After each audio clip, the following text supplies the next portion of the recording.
Hi everyone. I wanted to send a quick video just to give a few updates of what's going on in the real estate industry and New York City market.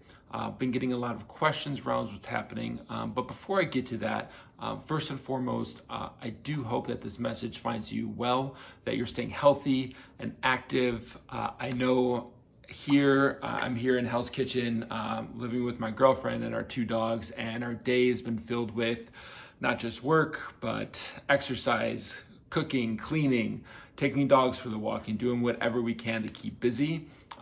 Just know that if there is anything that I can do to help with you, please definitely feel free to reach out.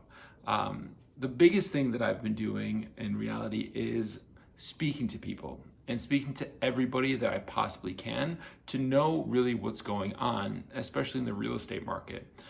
These conversations are with clients and attorneys and mortgage lenders and other brokers to really get a scope of what's going on, because there is so much information being thrown out there and articles and headlines and stats.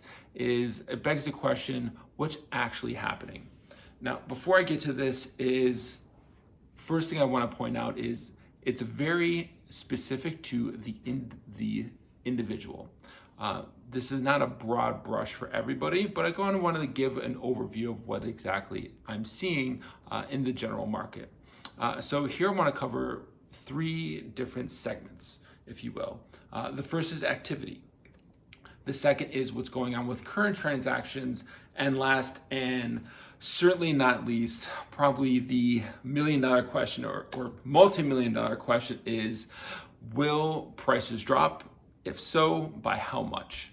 So first, to address activity, to concentrate still on the sales market, there is activity happening. We are seeing, from a transactional standpoint, there are contracts being signed. What we're learning is most of these contracts are from buyers who saw the property before everything transpired here. They may have backed out and come back and wanted to further pursue the property. They may have seen it and not made an offer until just recently, but there are these things happening. For current buyers and current sellers, we are seeing people still send inquiries to units that are well priced and maybe unique in some sense. People are really taking advantage of the time to browse and do a lot of online looking because of how much time someone might have. So what could have taken months to really evaluate and getting done in between work and every personal engagement that we have, is buyers are seeing what's going on. Now, granted, there certainly is not as much activity and new listings currently on the market to see, but you can get a brief overview of what's going on. Actually, within Compass, we also have an additional level called Compass Coming Soon, which is not on StreetEasy. So to that point, you can see even a little bit more of what could be on the market or coming soon, because we, depending on the situation, may be able to share a video walkthrough or do some type of virtual tour where it can involve FaceTime or Zoom or whatever number of the video, whatever method of virtual showing that we have available. For current transactions, the biggest question, circling back to prices, are things being renegotiated? Are closings happening? And the answer is yes, closings are happening. Yes, some are being renegotiated, but it really depends on the individual transaction, because just because this is all happening, it doesn't mean that the seller is willing to negotiate or that the buyer has the authority to really renegotiate.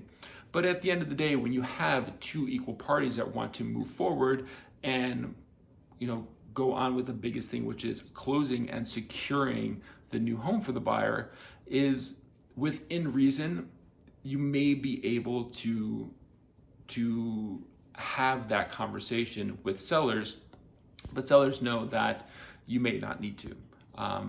we actually just had, from a logistical standpoint, my team and I actually just had a closing earlier this week.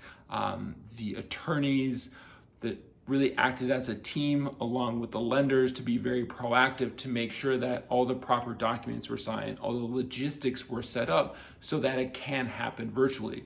Now, there's many different ways this can happen, again, from video conferencing to even just mailing documents and wiring money. So speak to your specific team, whether it's, that includes mortgage lender, attorney, and real estate broker, to see what can be going on with you and what your options are. But at the end of the day, if it's still a home that you love, if you're still, more importantly, if you're able to follow through with the purchase, and if you still see good value, then move forward with it. This is the most important message to know, is that what is going on in our world today is very, very tragic, but it is temporary and we will get through this. From the activity standpoint, from rates, speak to your specific lender, but a lot of lenders are seeing that qualified buyers are still reaching out to see what exactly they can qualify for. Although the actual qualifications may change, if you're a well-qualified buyer, there are phenomenal rates still out there for you to take advantage of, which we foresee is what's keeping this activity level high, as far as many buyers still wanting to pursue with a current purchase, or just waiting until they're able to leave the apartment and get out and see the home so that they can take advantage of these rates. Now, pricing, this is the big question. And how much will it move? Will it move? For how long? My answer is, I don't know. Nobody knows, because there's just so much that is still uncertain to really make a proper guess. Now, I can tell you that right now we're estimating that if a transaction is currently happening, it could be 10% off the listing price. It could be 20% off the listing price. It can be 30% off the listing price. But similar to a regular market is, first, what's the listing price? And B, what is the actual value of the apartment? Because there still has to be a meeting of the minds between buyers and sellers to agree on a mutually beneficial price and term. From a personal standpoint, I can tell you within the last 30 days, we've had 2 offers on homes. We've had 1 contract signed, 1 listing on the listing side, a renter signed a lease from a virtual showing, and another person is actively looking.